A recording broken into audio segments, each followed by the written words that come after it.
वसुधा आप सभी का हार्दिक अभिनंदन करती हूँ आपके अपने YouTube चैनल गुरु सप्तऋषि ज्योतिष शिक्षण संस्थान की ओर से।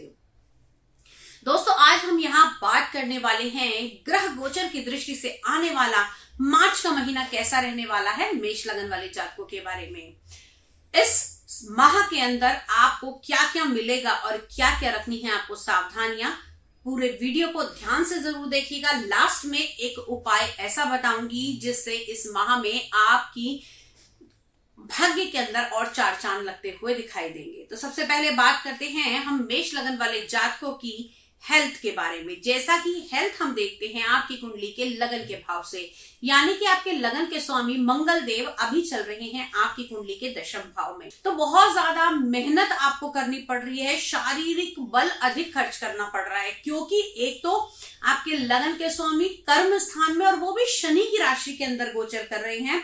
तो आपको अपनी हेल्थ पर बहुत ज्यादा काम करना पड़ेगा। साथ ही साथ आप लोगों को अपनी काम की व्यवस्था के साथ में अपनी हेल्थ को भी नजरअंदाज नहीं करना है। तो यहाँ पर अगर मैं छोटे शब्दों में कहूं तो अपने काम के साथ साथ अपनी शरीर पर भी आपको ध्यान देने की आवश्यकता है। वहीं मिड ऑफ द मंथ यानी कि 15 मार्च को मंगल गोचर करेंगे आपकी कुंडली के 11वें भाव के अंदर। तो हेल्थ में जो भी समस्या चल रही है, कहीं काम का बहुत ज्यादा प्रेशर है, वर्कलोड के कारण आपकी मानसिक स्थिति थोड़ी सी परेशानी में जा रही है, आप ओवर प्रेशर हो रहे हैं, तो 15 तारीख के बाद में यहां से आपको रिलीफ मिलता हुआ दिखाई देगा। अब बात कर लेते हैं आपकी हम जॉब के बारे में।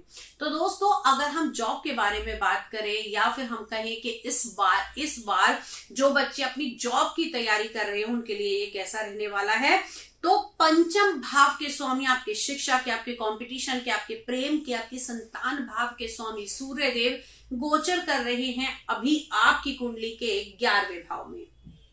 लेकिन इनका राशि परिवर्तन होगा और 14 मार्च को चले जाएंगे 12वें भाव में। तो यहां पर आपको बहुत ज्यादा ध्यान रखने की आवश्यकता है। मंथ के शुरुआत में ही जितनी भी स्टडी करनी है उसको कर लीजिए, क्योंकि पंचम भाव का स्वामी व्यय के भाव में जा रहा है, खर्चे के भाव में जा रहा है, या फिर मैं कहूं कि यहाँ पर 12वां भाव हम बहुत शुभ नहीं मानते।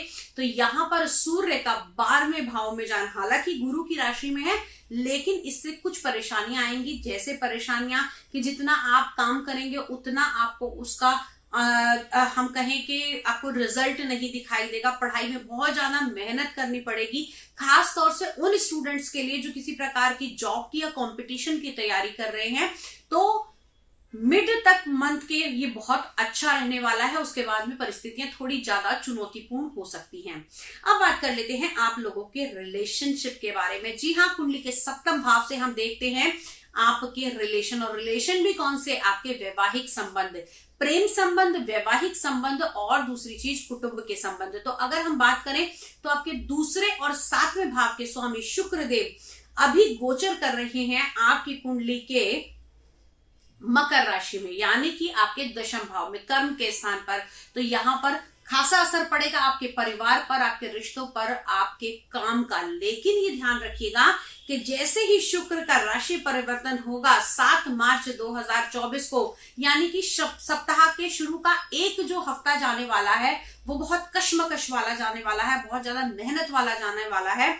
सप्ताह के एक हफ्ते के बाद में परिस्थितियां बदलेंगी और शुक्र का जैसे ही 11वें भाव के अंदर यहां पर गोचर होगा तो आपके पार्टनर के साथ में आपकी इच्छाएं भी पूरी होंगी, या फिर मैं कहूं कि आपका पारिवारिक जीवन संबंध जो है वो बहुत ज्यादा अच्छे होते हुए दिखाई देंगे। जिन लोगों का धन कहीं रुका हुआ था उन लोगों का धन भी उनको वापस आता हुआ दिखाई देगा। कुटुंब की दृष्टि से भी ये माह आपके लिए बहुत ही महत्वपूर्ण रहने वाला है। आपके परिवार में आपका मान सम्मान बढ़ता हुआ दिखाई देगा। अब बात करते हैं आप लोगों के इस बारे में संतान के एग्जाम को लेकर। अगर आप बहुत ज्यादा टेंशन में चल रहे हैं तो मार्च के मिड तक ये टेंशन बनी रहेगी, लेकिन उसके बाद में परिस्थितियां थोड़ी सी चेंज होंगी। तो यहाँ पर कोशिश कीजिए कि आप अपनी संतान के ऊपर इस समय में बहुत ज्यादा ओवर प्रेशर ना करें।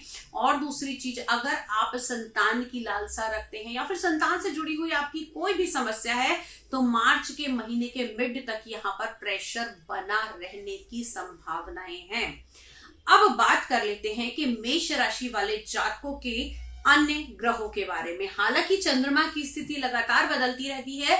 माह के शुरुआत में चंद्रमा आपके सप्तम भाव में है, तो माह के शुरुआत में जीवन साथी का शुरुआत के 2.5 दिन में बहुत ज्यादा आपको सहयोग मिलने वाला है। पार्टनरशिप भी आपकी बहुत ही बेटर होती हुई दिखाई देगी। यहाँ पर आप जो लोग किसी प्रकार के सौंदर्य प्रसाधन से, लेडीज मटेरियल से जुड़े हैं या फिर गाने बजाने, मीडिया लाइन, सोशल वर्कर, इस प्रकार के काम में लगे हुए हैं, उन लोगों के लिए ये मार्च का महीना बहुत ही उत्तम रहने वाला है। अब मार्च के महीने में आपको क्या क्या सावधानी बरतनी चाहिए।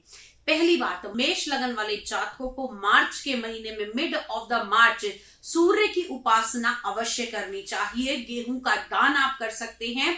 मार्च तक पहुंचते पहुंचते जो है वो सर्दी बहुत कम हो जाती है, तो ऊनी वस्त्रों का दान ना देकर आप लोग किसी को अनाज का दान कर सकते हैं।